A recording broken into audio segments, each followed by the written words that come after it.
તો આ વખતનો જે નોબેલ શાંતિ પુરસ્કાર છે એ વેનેઝુએલાના મારિયા કોરિના માચાડોને આપવામાં આવ્યો છે, જે ત્યાંના વિપક્ષ નેતા છે. આજે એક મોટા ન્યૂઝ સામે આવ્યા છે. ડોનાલ્ડ ટ્રમ્પને એક મોટો ઝટકો મળ્યો છે, કારણ કે આજે 10 ઓક્ટોબર 2025ના દિવસે જે નોબેલ શાંતિ પુરસ્કાર જાહેર કરવામાં આવ્યો એ વેનેઝુએલાના વિપક્ષ નેતા મારિયા કોરિના મચાડોને મળ્યો. અને આ એક વાત ડોનાલ્ડ ટ્રમ્પ માટે મોટો ઝટકો છે. મારિયા કોરિના માચાડોને આયર્ન લેડી તરીકે પણ ઓળખવામાં આવે છે. તો હું તમારી સાથે એ વાત કરીશ કે આ મારિયા માચાડો કોણ છે કે જેને નોબેલ શાંતિ પારિતોષિક મળ્યો છે. તો આના વિશે વાત કરીશ. મારું નામ રાજેશ શાહ છે અને તમે જોઈ રહ્યા છો ગુજરાતના સૌથી મોટા ડિજિટલ ન્યૂઝ પ્લેટફોર્મ ખબર છે.com. નોબેલ શાંતિ પુરસ્કાર દર વર્ષે ઓક્ટોબર મહિનામાં જાહેર કરવામાં આવે અને ડિસેમ્બરની અંદર એ એવોર્ડ એનાયત કરવામાં આવે. તો આ વખતનો જે નોબેલ શાંતિ પુરસ્કાર છે એ વેનેઝુએલાના મારિયા કોરિના માચાડોને આપવામાં આવ્યો છે, જે ત્યાંના વિપક્ષ નેતા છે. ટોટલ 338 નોમિનેશન આવ્યા હતા, એમાંથી 244 વ્યક્તિગત હતા અને લગભગ 74 જેટલા સંસ્થાકીય નોમિનેશન હતા. એમાંથી એક નામ નોબેલ શાંતિ પુરસ્કાર તરીકે મારિયા કોરિનાનું પસંદ થયું. હવે એમને 10 ડિસેમ્બર 2025ના દિવસે નોર્વેની રાજધાની ઓસ્લોની અંદર આ એવોર્ડ એનાયત કરવામાં આવશે. હવે ડોનાલ્ડ ટ્રમ્પને ઝટકો એટલા માટે છે કે ડોનાલ્ડ ટ્રમ્પ ઘણી વખત એવું કહી ચૂક્યા છે કે એમણે 8 જેટલા યુદ્ધ રોક્યા છે અને આ જે નોબેલ શાંતિ પુરસ્કાર છે એ એમને જ મળવો જોઈએ. ઇવન ટ્રમ્પ માટે Pakistan, Israel, Armenia, Azerbaijan, Rwanda એવા અનેક કન્ટ્રી છે જે એમનું સમર્થન બી કરી ચૂક્યા છે. ઇઝરાયલે તો હમણાં જ 2 દિવસ પહેલાં જ કીધું કે નોબેલ શાંતિ પુરસ્કાર તો ડોનાલ્ડ ટ્રમ્પને જ મળવો જોઈએ. પરંતુ ડોનાલ્ડ ટ્રમ્પ મોઢું વકાસીને રહી ગયા છે અને આ જે એવોર્ડ છે એ વેનેઝુએલાના વિપક્ષ નેતાને મળી ગયો છે.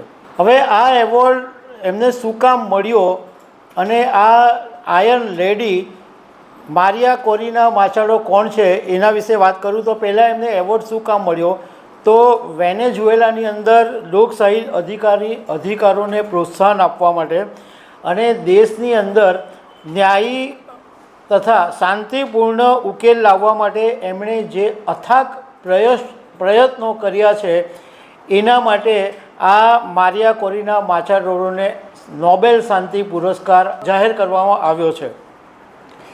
હવે આ મારિયા છે એ 7 ઓક્ટોબર 1967ની અંદર એમનો જન્મ થયો છે અને ઇન્ડસ્ટ્રીયલ એન્જિનિયર તરીકે એમણે અભ્યાસ કર્યો છે.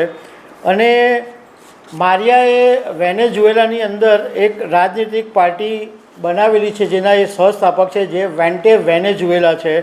અને અત્યારે આ પાર્ટીમાં તેઓ નેશનલ કોઓર્ડિનેટર પણ છે અને 2010થી 2015 સુધી નેશનલ એસેમ્બલીના મેમ્બર પણ રહી ચૂક્યા છે.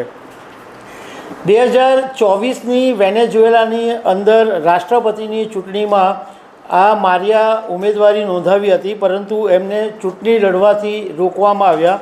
અને એ વખતે એમણે ભલે ચૂંટણી લડવાથી રોકવામાં આવ્યા, પરંતુ વિપક્ષના એક વૈકલ્પિક ઉમેદવાર અડમન્ડો ઉરુતિયાનું એમણે સમર્થન કર્યું હતું. હવે આ તો તમને એક વાત થઈ, પરંતુ એમની જે રિયલ સ્ટોરી એ છે કે મચાડો વેનેઝુએલાની અંદર જે પૂર્વ રાષ્ટ્રપતિ હતા હુગો ચાવેઝ અને અત્યારના જે રાષ્ટ્રપતિ છે નિકોલસ માદુરો, એમની જે દમનકારી નીતિઓ છે એની સામે આ મારિયા વર્ષોથી દશકો સુધી લડત આપતા રહ્યા અને એમણે એમના શાસનનો વિરોધ કર્યો અને એને કારણે એમને ઘણી બધી યાતનાઓ વેઠવી પડી. એમને અનેકવાર ધમકીઓ મળી અનેકવાર એમની ધરપકડ થઈ, અનેક વખત જેલમાં ગયા, એમને રાજકીય રીતના ઉત્પીડન કરવામાં આવ્યું, એટલે રાજકીય રીતે દરેક રીતે એમને પરેશાન કરવામાં આવ્યા અને આટલી બધી યાતનાઓ સહન કર્યા પછી પણ આ છોકરી અડગ રહી અને લડત આપતી રહી. બીજી કોઈ છોકરી હોય તો ક્યાં ઘરતામાં ધકેલાઈ ગઈ હોય એ ખબર નહીં પડે, ક્યાં ખોવાઈ ગઈ હોય તે ખબર નહીં પડતે, પરંતુ આ એકદમ પાવરફુલ લેડી છે કે જેને આટલા બધા મુશ્કેલીઓનો સામનો કર્યો, આટલા બધા દુઃખ ભોગવ્યા, પરંતુ એમ છતાં પણ એમણે લડત આપી અને શાંતિપૂર્ણ રીતે લડત આપી. મારિયા માટે એવું કહેવાય છે કે એમની જેટલી લડતો છે બહુ જ શાંતિપૂર્ણ રીતે વિરોધ કરે છે અને આજની તારીખે પણ વેનેઝુએલાની અંદર મારિયાના એક અવાજ ઉપર લાખોની ભીડ એકઠી થઈ જાય છે. 2018ની અંદર બીબીસીએ જે 100 પાવરફુલ વુમનની યાદી જાહેર કરી હતી એમાં પણ મારિયા પાવરફુલ 100માં હાજર હતા અને ટાઈમ પત્રિકાના 100 પ્રભાવશાળી મહિલાઓની યાદીમાં પણ એમનું નામ સામેલ છે. મારિયા પર વેનેઝુએલાની અત્યારની સરકારે વેનેઝુએલા છોડવા પર પ્રતિબંધ મૂકી દીધેલો છે, પરંતુ એમનું જે અડગ આત્મવિશ્વાસ, એમની જે સ્થિરતા, એમની જે દેશભક્તિ, એના પ્રતીક તરીકે મીડિયાની અંદર એમને આયર્ન લેડી તરીકે સંબોધવામાં આવ્યા અને એ તરીકે એમને આયર્ન લેડી તરીકે અત્યારે આખા વેનેઝુએલાની અંદર ઓળખવામાં આવે છે. હવે ડોનાલ્ડ ટ્રમ્પ માટે તો આ બહુ મોટો ઝટકો એટલા માટે છે કે વેનેઝુએલા દુશ્મન દેશ છે અને વેનેઝુએલાની ઉપર અત્યારે સૈનિકોને ત્યાં આગળ લગાવી પણ દીધા છે. એમ છતાં ડોનાલ્ડ ટ્રમ્પને એવું જ હતું કે આજે જે નોબેલ શાંતિ પુરસ્કાર જાહેર થશે એ ડોનાલ્ડ ટ્રમ્પના નામ ઉપર જ જાહેર થશે, પરંતુ એમને ઝટકો મળ્યો છે. અને આ એક મહત્ત્વની વાત પણ છે કે જે મહિલાઓ માટે બહુ ઇન્સ્પિરેશન છે મારિયા, કે ગમે એટલી મુશ્કેલીઓ આવે એમ છતાં અડગ રહીને સામનો કર્યો તો આજે એમને એક મોટી સફળતા મળી છે. તો દર્શક મિત્રો, આવી અનેક વાતો સાથે અમે તમને મળતા રહીશું. Thank you very much.